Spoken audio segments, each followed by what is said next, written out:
All right, well, hello everyone, and thank you so much for joining us. The Southeast Mental Health Technology Transfer Center would like to welcome you to today's webinar event, Understanding Social Difficulties, People with Severe Mental Illnesses, the Importance of Sleep. My name is Emily Moore, and I will be moderating today's event. A few words about our center, the Southeast MHTTC, before we get started. Please note that the work of our center is supported by a grant from the Substance Abuse and Mental Health Services Administration, or SAMHSA.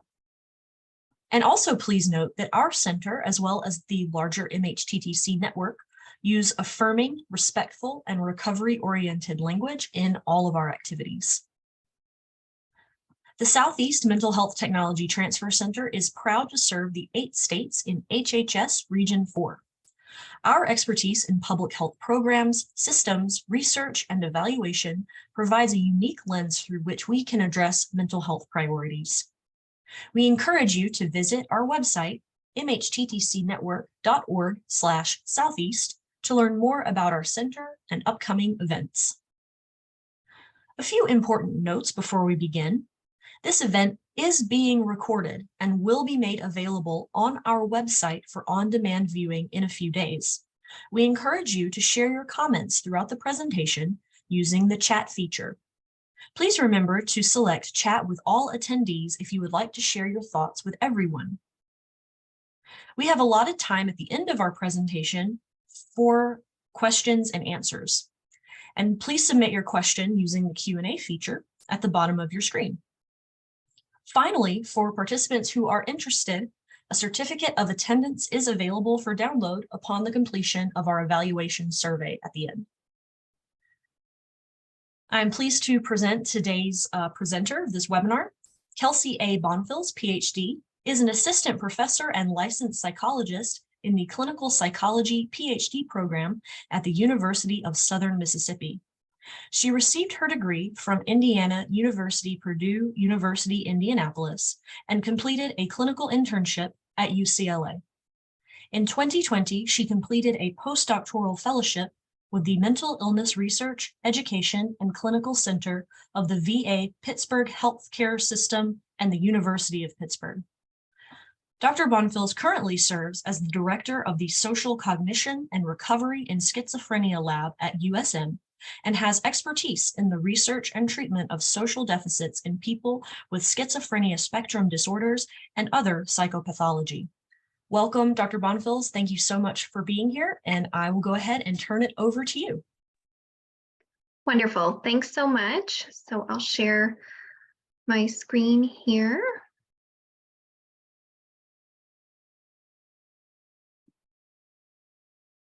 Okay, can folks see my slides?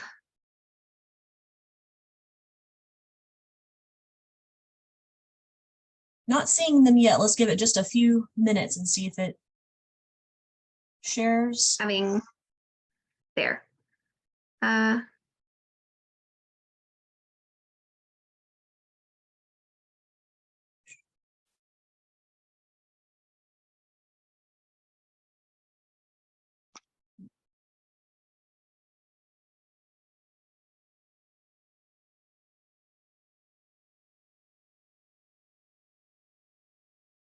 Stephanie, can you let me know if you are seeing the slides?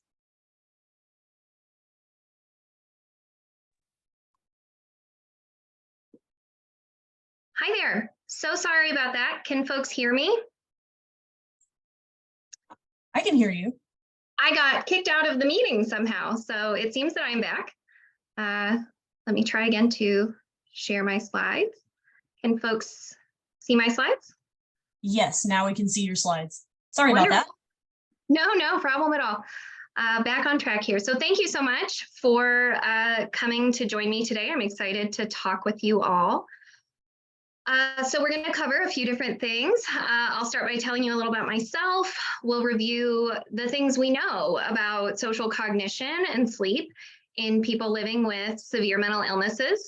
I have a few current studies going on in my research lab to investigate how social cognition and sleep are related to one another. And so I'll tell you a bit about those. Those are obviously in progress, so we'll spend a little bit of time talking about what we can do in the meantime to be helpful in these areas. And then we'll spend a few minutes on some future directions, specifically how we might intervene on sleep with the idea that it could have some possible beneficial effects for social outcomes. So as was already mentioned, I'm an assistant professor at the University of Southern Mississippi and the director of the SCORES lab. I'm a licensed clinical psychologist and a clinical and translational research scholar with the Mississippi Center for Clinical and Translational Research here. For those of you who have attended webinars through the Southeast Mental Health Technology Transfer Center previously, you might be familiar with Dr. Michelle Salyers. She was my graduate mentor, and through my work with her, I established a strong background in the principles and practice of psychiatric rehabilitation. So that informs all of my work. I have a few different aims as both a researcher and a practitioner. The first is to conduct clinically meaningful, recovery-oriented research that can have a real impact on the lives of people living with severe mental illnesses. The second is to investigate factors that impact treatment accessibility in the state of Mississippi and the region around this area. And I want to work to increase mental health service availability in this region. And then lastly is to train junior scientists and clinicians to use recovery-oriented approaches to support people living with severe mental illnesses to live meaningful and fulfilling lives.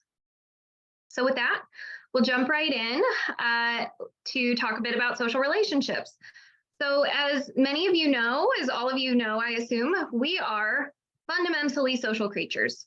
All humans are. We're very affiliative. We like to be with others.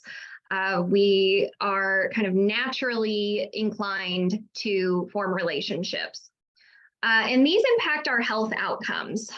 There was a meta-analysis a few years back that showed that reduced quantity and quality of social relationships is actually linked to higher mortality risk. So having fewer or lower quality social relationships is linked to higher risk of death. And this is actually to the same degree as the relationship between smoking and mortality and the relationship between obesity and mortality. And so this is really a very significant factor in terms of our health outcomes. They're also linked, social relationships, to symptoms of mental illness. And this is fairly broad. It's many mental illnesses that there has been research to support that social relationships are linked to. And this includes schizophrenia, spectrum disorders, and other severe mental illnesses. So people living with schizophrenia spectrum disorders may struggle with social relationships, and this is across multiple domains. We see poor social functioning, and this could be in the areas of the ability to interact well in a work setting or in a school setting or other settings.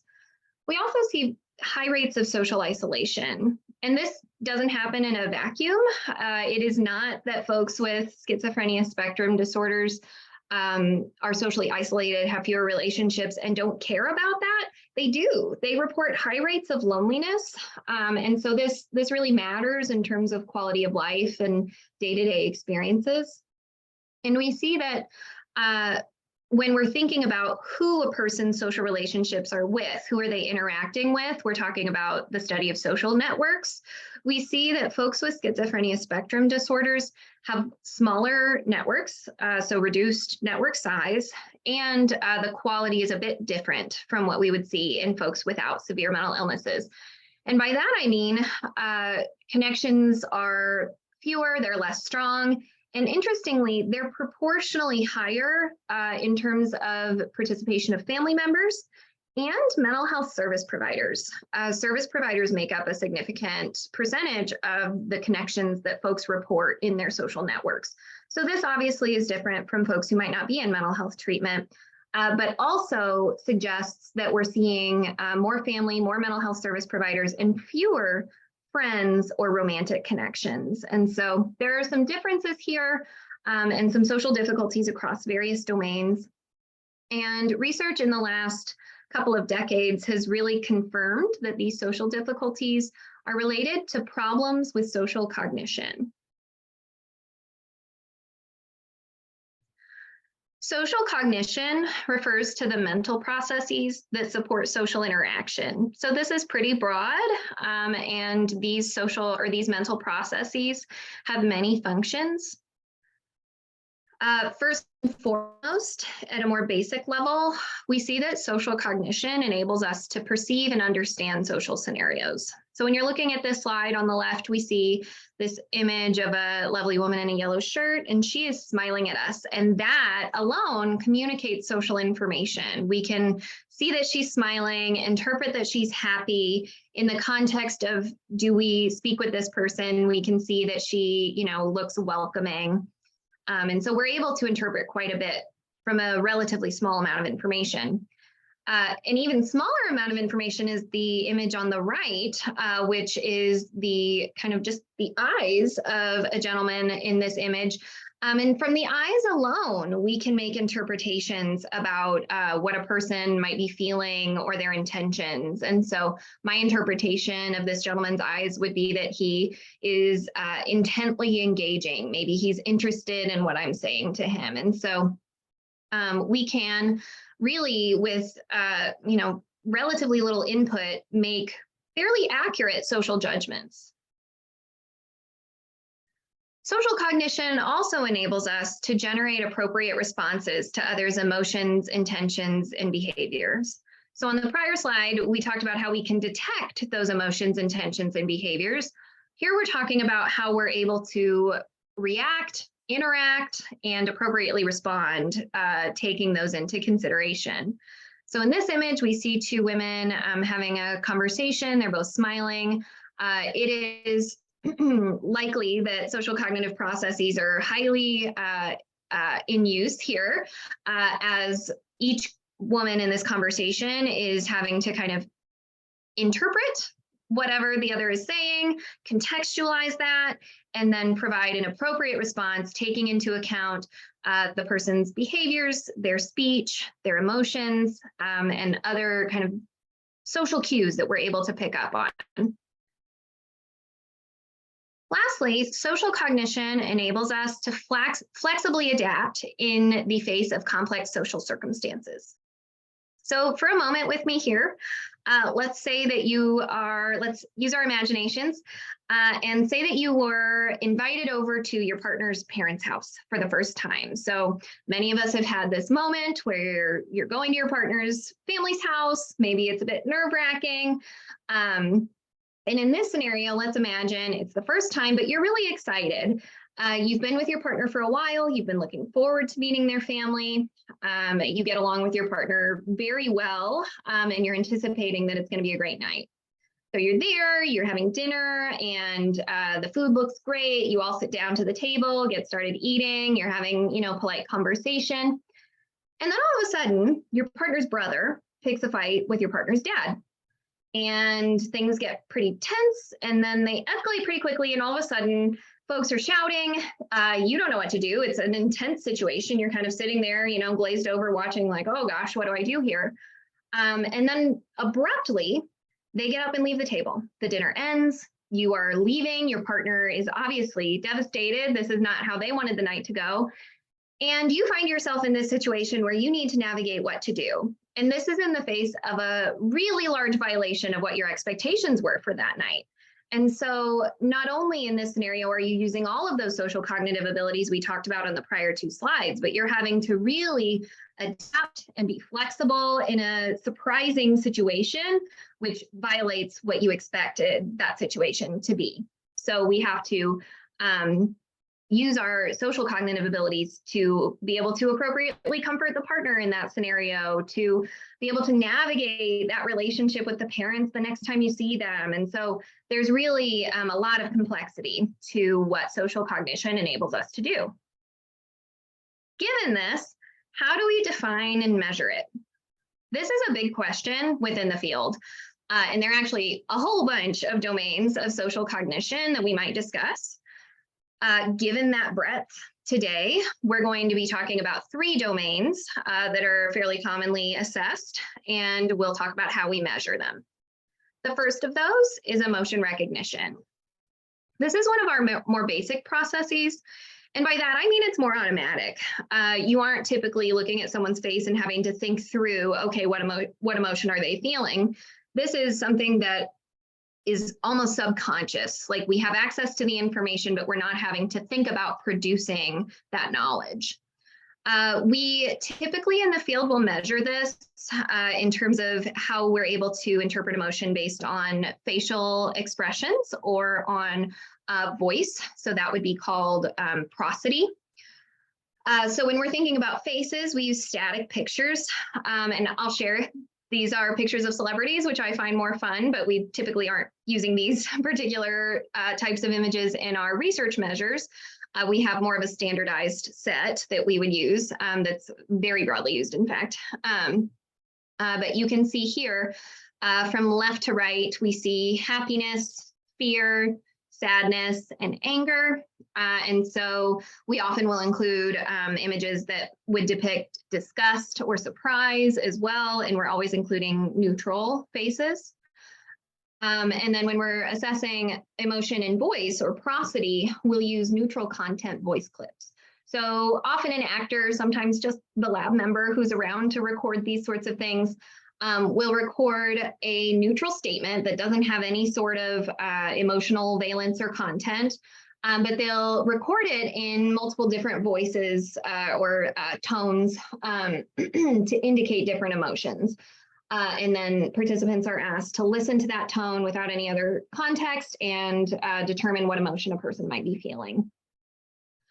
Because measurement is quite straightforward in the emotion recognition domain, there are several different tasks that we might use. However, they're quite standard across the field because it's fairly limited that we're either assessing faces or we're assessing voices, and there are kind of standardized sets of stimuli that we share in terms of measurement. The next domain we'll talk about is called theory of mind, and this refers to our ability to infer the mental states of others. So this is quite broad and really refers to our ability to be able to guess at what another person is thinking or guess at what another person might be feeling based in context and taking into account appropriate antecedents and consequences to contextualize our current guesses. This includes being able to take educated guesses at what a person's intentions might be. It also includes our ability to interpret accurately sarcasm. And this is considerably more complex in terms of what's happening in our brains than emotion recognition. And so it might not be 30 seconds or a minute that you're thinking about, okay, now what was their intention or what might they be thinking? But it is more effortful. It is typically like a conscious process where we're thinking, okay, they might be, like, oh, they're doing this because they're thinking X. Versus for emotion recognition, it really doesn't rise to the level of being thought about much at all.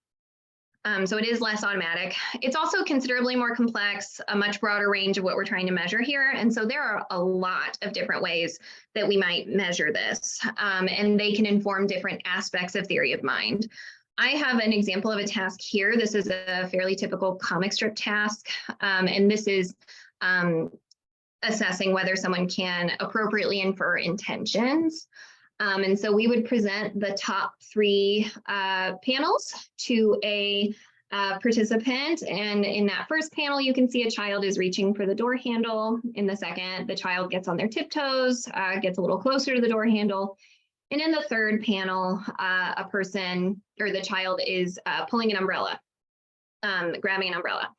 So we would then present these bottom 2 panels to the participant and ask which one they think appropriately depicts the intentions of the character in the comic strip panel.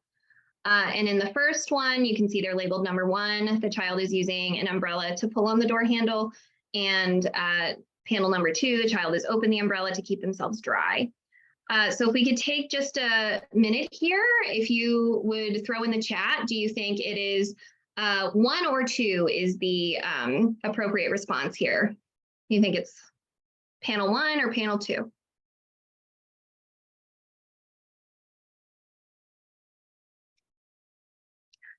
I'm not sure I see anyone. Oh, there are a couple.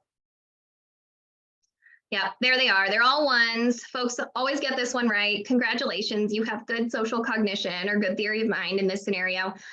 So while using an umbrella to keep yourself dry is a logical use of an umbrella, the inference of intention from that first strip of comic panels is obviously that this child is trying to use that umbrella to open the door. See, I said obviously there, but that was a slip up because it actually is not obvious for everyone. This is one of those, I think, items that we often give and folks are quite clear on what it might be, but this is an area where we see folks with severe mental illnesses might have a harder time picking out which one is the most accurate. Okay. Okay, the final domain we'll talk about here is empathy, and this is my area of expertise. Empathy refers broadly to our abilities to understand and share the feelings of others. So empathy, theory of mind has a lot of different aspects, right? Empathy primarily has two. There's a lot of literature that might suggest there are others, but we're really only decided as a field on these two domains of empathy. The first is cognitive empathy, which is understanding the feelings of others. This has some similarities to theory of mind. And really involves kind of contextualizing a person's situation and trying to understand what might have caused their feelings, or understanding through perspective taking that you would take that, or you would have that feeling in this scenario as well. And then affective empathy is sharing the feelings of others. So this one is actually a much more kind of automatic process. So to give you an example here, say I have a friend who has recently told me that her father passed unexpectedly. She is feeling very sad. She has anger that this has happened. She's crying in our interactions. And in that moment, I have understanding of why she would feel sad and angry at having lost a close family member unexpectedly. I understand what is motivating her tears. So that's cognitive empathy. If I am sad with my friend, if I feel sad for her loss, if I actually experience that emotion, if I experience anger on her behalf, if I might feel like crying myself, that's affective empathy. Affective empathy is a bit different from some of our other social cognitive domains that we've talked about, where there are kind of correct and incorrect interpretations of specific social prompts. Affective empathy really doesn't have correct or incorrect responses. There's a range in the population of how much people experience this emotional sharing with others. It does promote maintenance of relationships, and actually forgiving in relationships is closely related to affective empathy. But it is, oh, so sorry. It is different from our other social cognitive domains and harder to measure because we can't necessarily say whether someone is correct or incorrect. I will share there's some interesting research on affective empathy and how that might look in folks with schizophrenia spectrum disorders. The research does suggest that we see lower self-reported rates of experiencing affective empathy in folks with those diagnoses. However, they also report experiencing kind of what we call personal distress and higher rates. So this refers to an emotional experience in these interactions where empathy might arise, but it is not directed in the same way. So with affective empathy, my emotion is directed to the other and really supports this joining between two people. It's a shared emotional experience. If a person is experiencing personal distress, they are having an emotional response, but it doesn't serve that joining purpose. Instead, it causes kind of internal distress and uncomfort and can negatively impact kind of that social interaction because the interpretation of the emotional response is different. And so the emotional response is there, but the purpose that it serves or the end outcome of that emotional experience is not the same. So how do we measure empathy? I have an example here of how we measure cognitive empathy. So this is just one way we might measure this, and it's presentation of a scenario with a couple of actors who are interacting with one another in a kind of social exchange. So we see here that one actor on the left is responding to a towel or dish rag of sorts that's being held near the actor by the actor on the right, whose face is blocked out. Now, when you're thinking about the list of emotions that we talked about earlier, so fear, happiness, sadness, surprise, disgust, anger, which of those do you think that the person on the right might be experiencing given the context of this scenario? Could you type that into the chat for me, please? What would be your guess?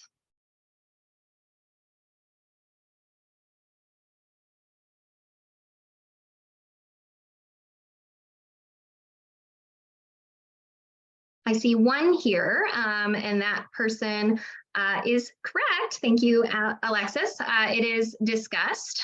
You can see the person on the left is experiencing disgust. And so the expectation based on this scenario is that the towel that's being held in his face is maybe gross. Maybe there's something on this towel that is, not something we want in our faces.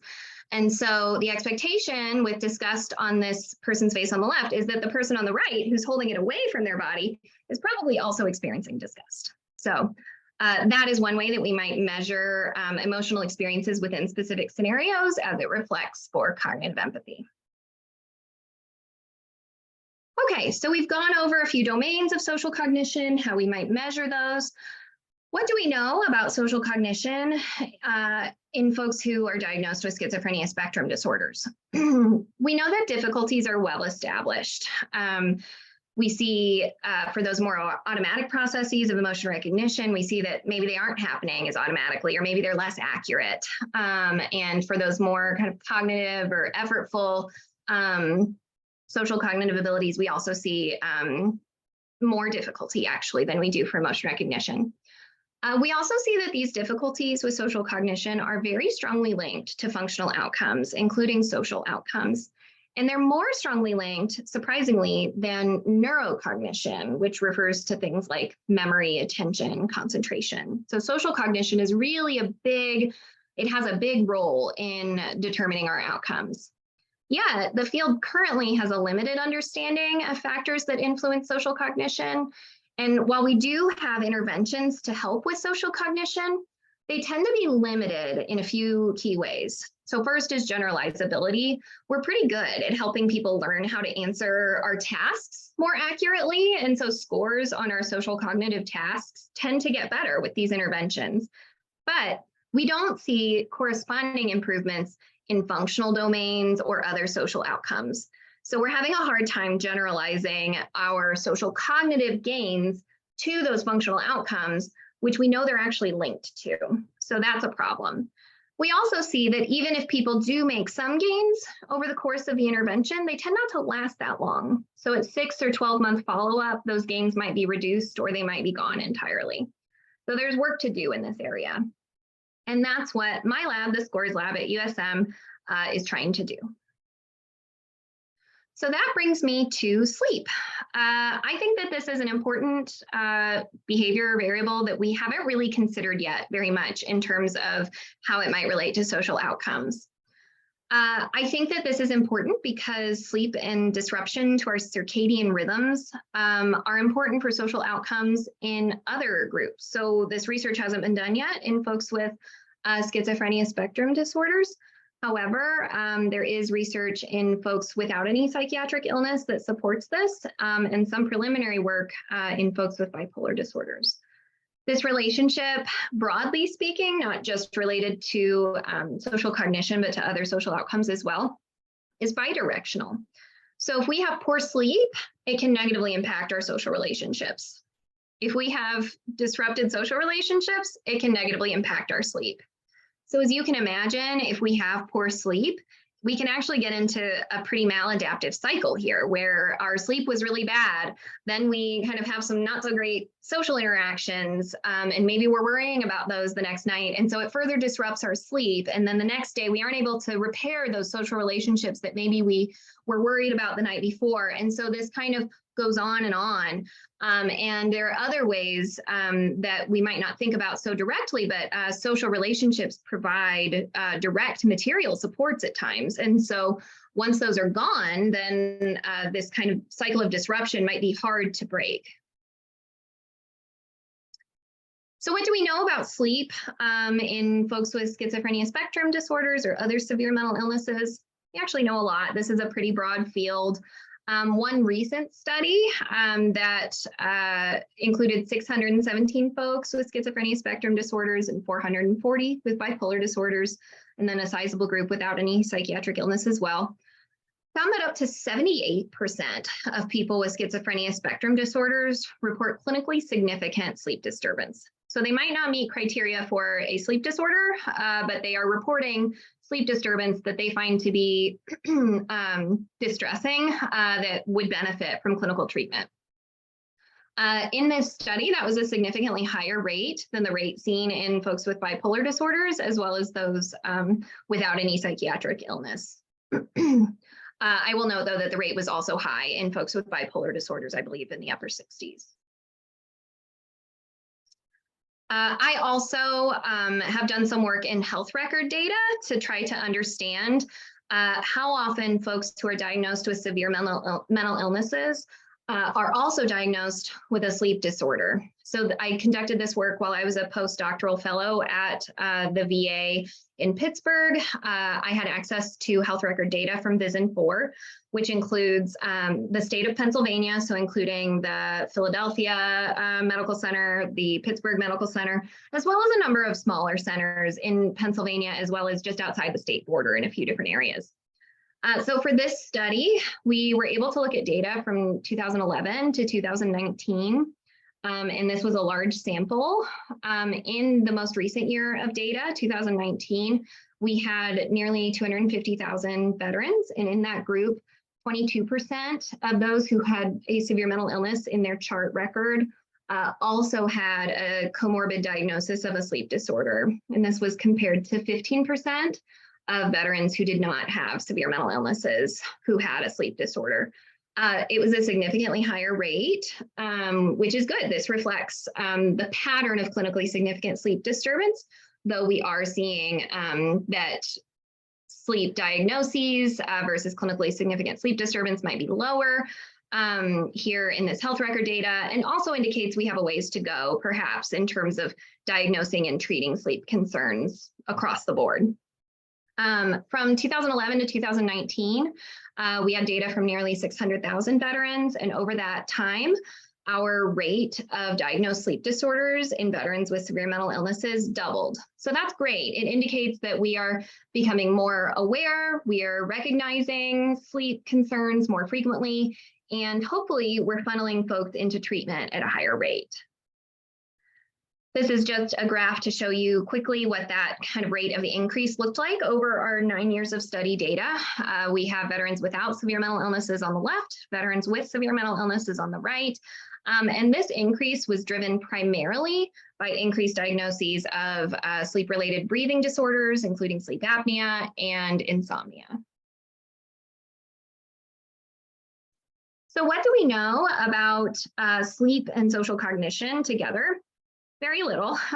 There is some evidence in healthy groups and in people with bipolar disorders that sleep and social cognition may be linked. There's more work on broader social outcomes, but work on specific social cognitive domains is sparse.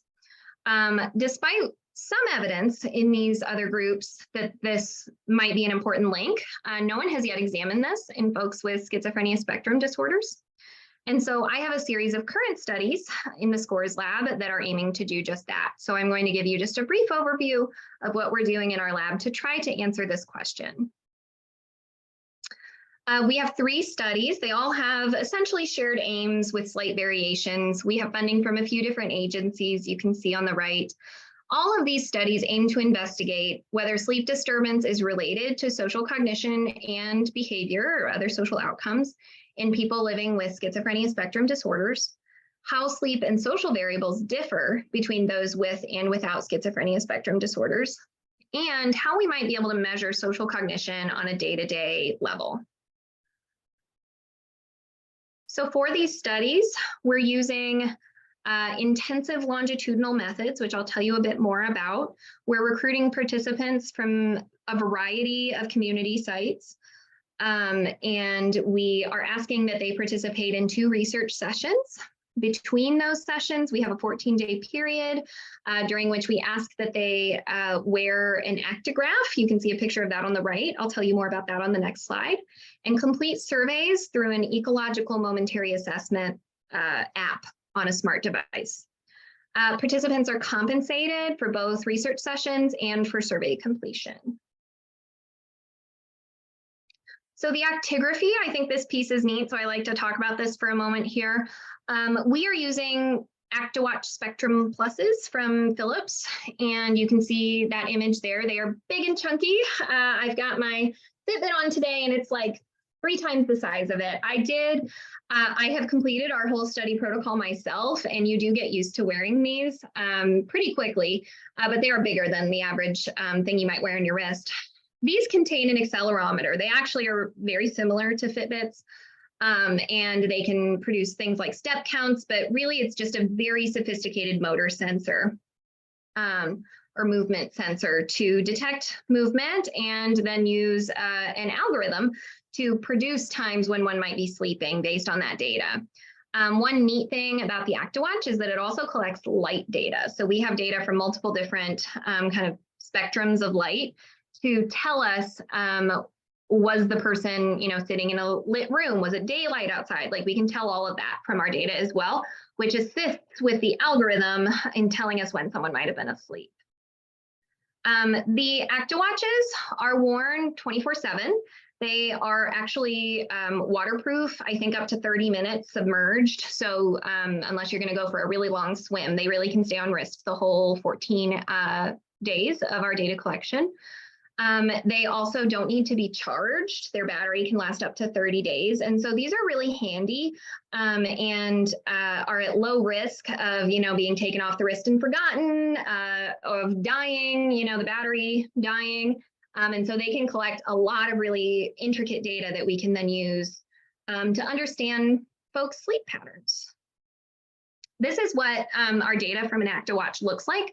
This is called an actigram, and I'm going to tell you about a few parts of this just because I think it's neat how we can visualize this.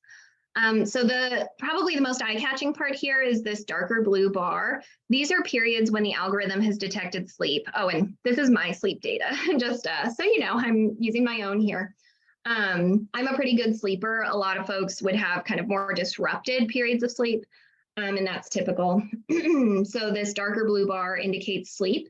There are these lighter blue bars on the ends of some of my sleep periods or before they begin. This is when the algorithm detects that I was not sleeping, but I was resting. So not a lot of movement or other motion, but the algorithm does not believe I was yet sleeping.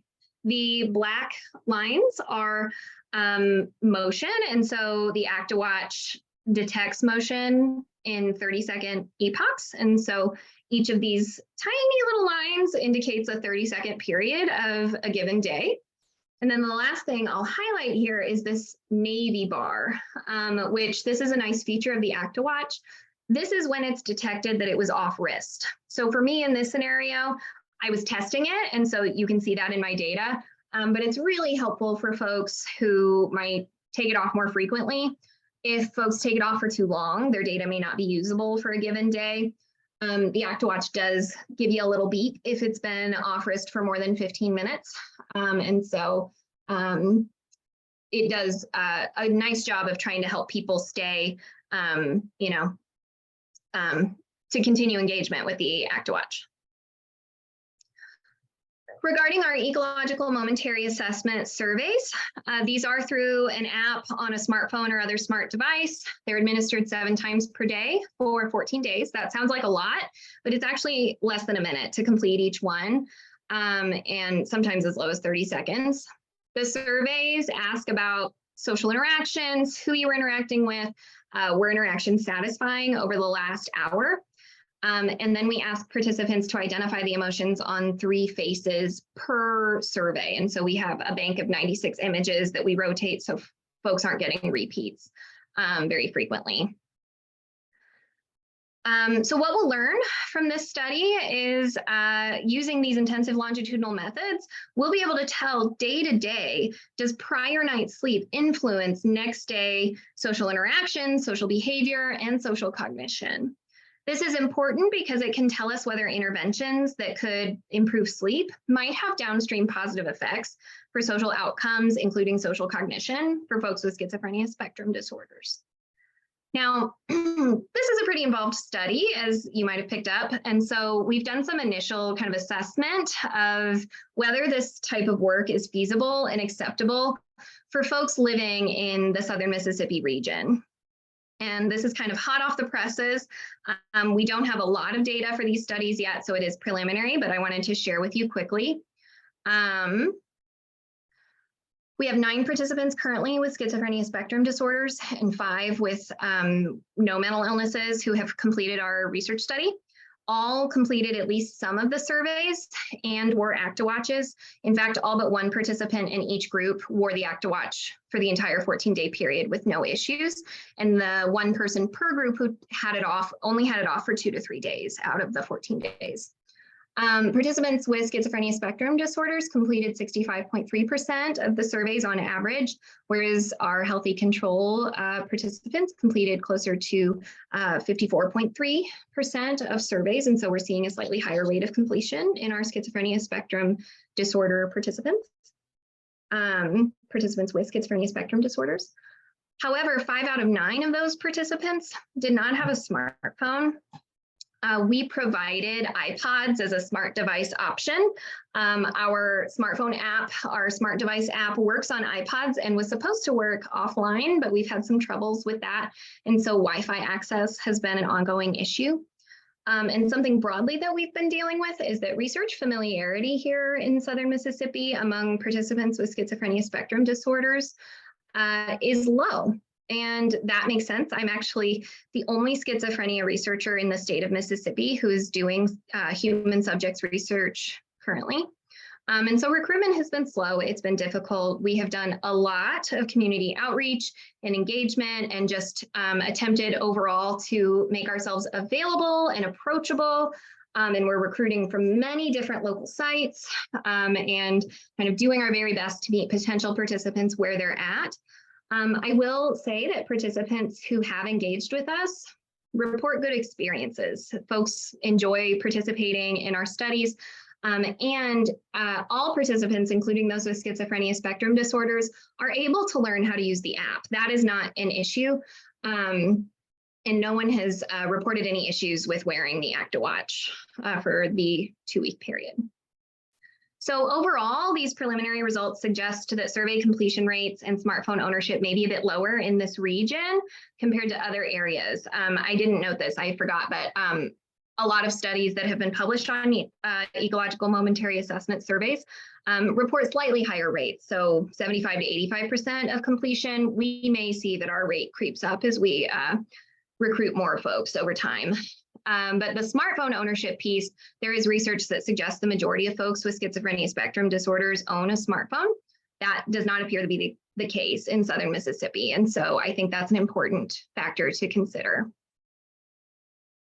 So what can we do now? We're still trying to figure out, is this link between sleep and social cognition present in folks with schizophrenia spectrum disorders? But there's things we can do in the meantime. Screening for and treating sleep concerns can have myriad benefits. Poor sleep is related to, in folks with schizophrenia spectrum disorders, poor sleep is related to greater symptoms, increased risk of suicide attempts, and lower functional capacities and quality of life in people with severe mental illnesses. And so we see a lot of negative outcomes that are associated with poor sleep. And poor sleep is found in up to 80% of folks in this group. So addressing sleep concerns is important. It can also improve the ability to engage with and benefit from other treatments. And so when we have better sleep, we're better able to attend to additional treatments. We're better able to concentrate, to focus, to encode the information that we're learning during other interventions. and our distress tolerance is higher. I don't know if any of you can think of an example of this, but I certainly can, that when I haven't gotten enough sleep, it is just harder for me to engage with those stressors that I might encounter throughout the day. And so helping people be at their best when they're engaging with these other interventions will improve their abilities to benefit. So use of a sleep screener can be beneficial. I'm highlighting one here because it's quite broad in terms of what it assesses for, but there are many options here. The Global Sleep Assessment Questionnaire is freely publicly available. I've included, it's 11 items. I got 9 onto this slide. It's quite broad and just really asks about some kind of the high points that might be indicative of other sleep concerns. So you can do something like this and then probe a bit further, ask more questions about what a person might be experiencing if they are endorsing things on here. It doesn't give you a lot of depth, but can point you in a direction to go. If someone is reporting clinically significant sleep concerns that they would like help with, there are several evidence-based treatments available for sleep, and these have been tested and validated as very effective treatments for folks with severe mental illnesses as well. Things like cognitive behavioral therapy for insomnia, CBTI, the Transdiagnostic Intervention for Sleep and Circadian Dysfunction, or TRANS-C, which was designed for folks with severe mental illnesses. Interpersonal and social rhythm therapy for bipolar disorders has a significant sleep component.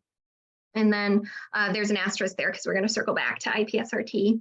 But then at a more basic level, I've done this a lot. If someone has clinically significant sleep concerns, but you're treating them for something else, right? Say they've come in and you're doing cognitive behavioral therapy for psychosis, or you're addressing something different during treatment, you can still interweave fairly easily psychoeducation about and monitoring of sleep hygiene kind of throughout the course of therapy. It doesn't take a lot of effort. And if you're doing something like recovery coaching, it can actually be a nice sort of goal to build in, kind of helping a person develop some better sleep hygiene behaviors. We also have a lot of kind of more medical or physiological ways that we can help people with sleep. CPAP is obviously very effective for sleep-related breathing disorders, but there are a lot of other medications and devices. So if you have a sleep center near you, I highly recommend, referring people to get diagnostic workup and other resources that could help them sleep. Not everybody has that. I don't have that easily available to me here. And it might be hard to connect folks with severe mental illnesses to those services, but you can help them understand the best way to maybe approach those conversations with a primary care provider who could potentially either provide them with some of these treatments or help connect them to someone who could. Broadly speaking, there's just a lot of evidence that confirms that folks with severe mental illnesses can engage with and benefit from all of the options I have listed here. So the broad question here that I'm interested in answering, will sleep treatments improve social outcomes? We don't know yet. So that whole list on the prior slide, it's rare that a social outcome would be investigated with those. We are doing some preliminary work in my lab to better understand whether IPSRT, interpersonal and social rhythm therapy, may be a candidate intervention that could have really positive outcomes on both sleep and social concerns for people living with schizophrenia spectrum disorders. So I'm going to tell you just a bit about this therapy before we wrap up. IPSRT is evidence-based for bipolar disorders, and it's a modification of interpersonal psychotherapy, which is a very well established, well-researched therapy for major depressive disorder. IPSRT is a hybrid treatment that incorporates all of those interpersonal principles with social rhythm stabilization and monitoring. And through that social rhythm component, there's a major sleep focus on regulating wake times, regulating bedtimes, and helping a person to develop better sleep habits. There are several reasons that I think this could be a really great treatment for someone experiencing schizophrenia spectrum or experiencing a schizophrenia spectrum disorder. As we talked about, social difficulties are highly prevalent, and IPSRT is an interpersonally oriented therapy. So over and above some of our social cognition interventions, we could potentially be working on an individual level with folks about their specific relationship problems. And so helping to interweave social skills, social cognition, and broadly helping them navigate these very specific concerns that they might have. We also see a lot of sleep disruption in this group, and social rhythm focus will regulate sleep and other daily rhythms. Depression is also highly prevalent in folks with schizophrenia spectrum disorders. Oops, see a typo. We don't have a lot of evidence-based treatment options for folks in this group to treat depression specifically, even for folks with schizoaffective disorder who often experience a pretty significant mood symptoms. We also see that folks with schizophrenia spectrum disorders experience heightened sensitivity to stressful life events. The social rhythm regulation helps with sleep and also helps to build in some stability in other like biological and physiological processes that can buffer the impact of stressful events, both kind of day-to-day stressors that you might regularly encounter, as well as acute stressors that might be less frequent but more intense. I do have a published paper that discusses the theoretical rationale for IPSRT and presents a case. I'm going to tell you briefly about the case of Andy. He was a veteran. He had schizophrenia, had been diagnosed about 30 years ago. He presented for treatment of grief. His mother had recently died. Grief is actually one kind of target area that IPT and IPSRT are able to treat well. So we did 18 weekly sessions. We had biweekly or monthly sessions for a period of time for maintenance at the end. And then we see significant improvements in functioning and depression at the end of this time. Andy had regular bed and wake times. He took fewer daytime naps. He had increased activity. He went from leaving his house about 1 day per week to leaving it about 6 days per week. And he was engaging with his social network in a way that he hadn't been previously. One of my favorite anecdotal stories from this case is that he had reconnected with a friend that he hadn't seen in probably a decade and was going to his house for a spaghetti dinner. And we saw a PHQ-9 score, so a depression score that decreased from 17, indicating severe depressive symptoms, to 10, indicating moderate depressive symptoms. So this is a published case study, but it's only one case, right? And so extremely preliminary data. In my lab currently, we are collecting additional data. So we are running a very small IPSRT trial to better understand how folks with schizophrenia spectrum disorders might benefit from this treatment, especially as it pertains to sleep, social outcomes, and depression. I also just briefly want to mention SRT. So we've got IPSRT, which has IPT and social rhythms, but now we also have SRT, which is only that social rhythms piece. This has recently been adapted for use as a standalone intervention. Both IPSRT and SRT have been shown to meaningfully reduce both kind of symptoms that are specific to certain disorders, but also transdiagnostic concerns, things like anxiety, depression, trauma, or stress-related symptoms. And they've been administered in group format. This is of interest to me as a person providing services in an area of the country where mental health services are not all that available. And so I received a small grant recently through the American Psychological Foundation, and we'll be able to offer transdiagnostic SRT groups free of charge through the Center for Behavioral Health here at USM to adults living in the community. And through this, we're aiming to improve service accessibility in this region and try to contribute some additional data to support effectiveness of SRT in a transdiagnostic group. So we hope to expand this offering over time as one way that we can try to provide services more broadly. So we covered a lot of area here, and so I want to just do a very quick summary before I wrap up. People living with severe mental illnesses have both high rates of sleep disturbance and have difficulty with social cognition and other social outcomes. These may be linked. We don't know yet, and we have ongoing work to try to answer that question. And folks with these disorders, regardless of whether sleep and social outcomes are linked, would benefit from sleep screening and sleep treatment where appropriate.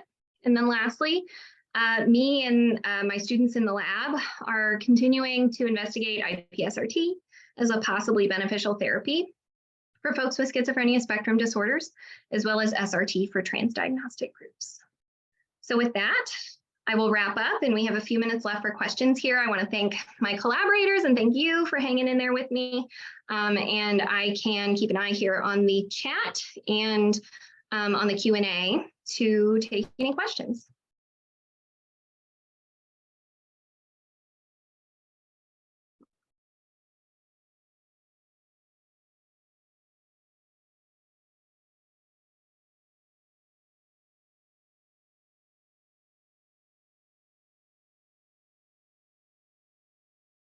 I see a request for a certificate of attendance. I think that will be addressed by the webinar organizers.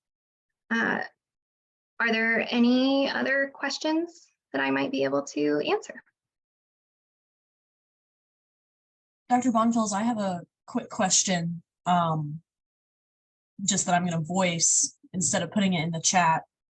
You had mentioned that some folks might live in an area, as you do, that has limited sleep screening resources and other resources related to finding out more about a person's sleep quality.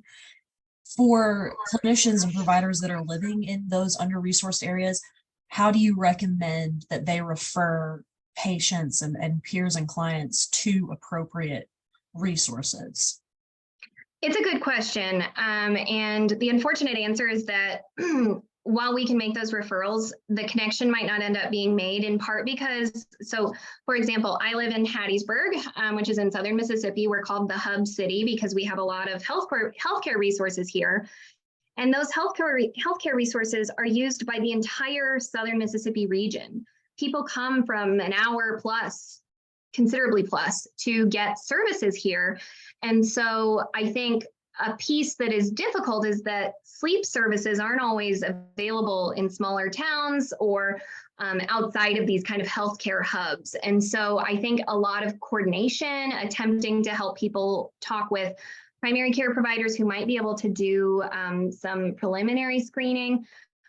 Sleep apnea testing is a big one that the field has made significant kind of improvements in their ability to reach more rural populations through use of take-home tests. So you can actually test at home you can test at home for sleep apnea and then mail the equipment back. And so trying to help or trying to figure out in your region, are those services available, and trying to connect your clients with those services. But it is an uphill battle. It is not always easy. And that's part of why I provide, just a general sleep screener, sleep hygiene education for a lot of folks who might not have a full disorder. Just getting that kind of psychoeducation and attention around sleep can really be helpful in terms of helping alleviate sleep difficulties. Thank you for that question. I see another one in the chat here. I see a couple in Q&A, so I'll start with the chat question and then go to Q&A. How does IPSRT work with the general mental health population, depression or anxiety, and do you need special equipment to practice? So the full IPSRT model is there's preliminary evidence that it works well in these other populations. The full IPSRT model needs a little bit of adapting if you're going to use it outside of work with bipolar disorders, because a lot of the psychoeducation in earlier sessions are tailored towards that. My group is working to kind of adapt that for folks with schizophrenia spectrum disorders. It's easily adapted to depression, but for things like anxiety, you might see that a little bit more adaptation is needed and is kind of happening in the field. There are studies in these areas that suggest that improvements are being made in those symptoms, but like published manuals for those disorders are not yet available. You do not need special equipment. We use what's called a social rhythm metric.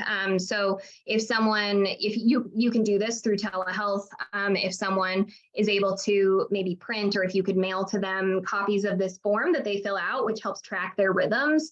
And there are a lot of kind of, worksheets, handouts, and things like that, but no special equipment is needed. Good question. I see in the Q&A, Alexis had a couple of questions. How do I help myself and other people with sleep deprivation when dealing with hearing voices, and when the voices demand certain behaviors so that I can fall asleep, i.e. eating before bed, which interferes with weight loss? These are good questions. Transparently, I am primarily a social outcomes researcher. I'm fairly new to the sleep world, and there might be specific interventions that are available to help with that specific sort of challenge. But I can certainly imagine that having those sorts of challenges is difficult in terms of navigating how to improve your sleep. And I would encourage, discussion, bringing it up with a therapy provider who's familiar with the issues that you might be dealing with. It might be a very individualized approach, but I'm not aware of kind of a specific strategy? And I'm sorry, I can't be more helpful with that because it's an excellent question that I'm sure has really broad applicability. Other questions that I can answer in this last minute?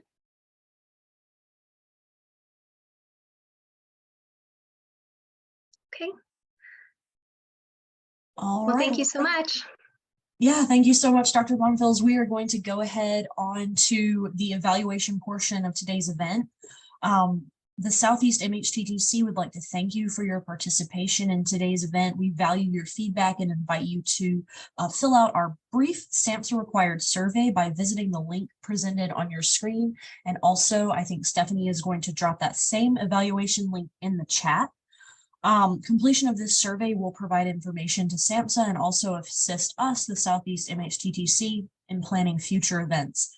Afterwards, you will be automatically redirected to a few additional questions from the Southeast MHTTC, and there you will have the opportunity, upon completion of the survey, to download the certificate of attendance for your records. But please allow about 5 to 10 seconds for your browser to redirect you.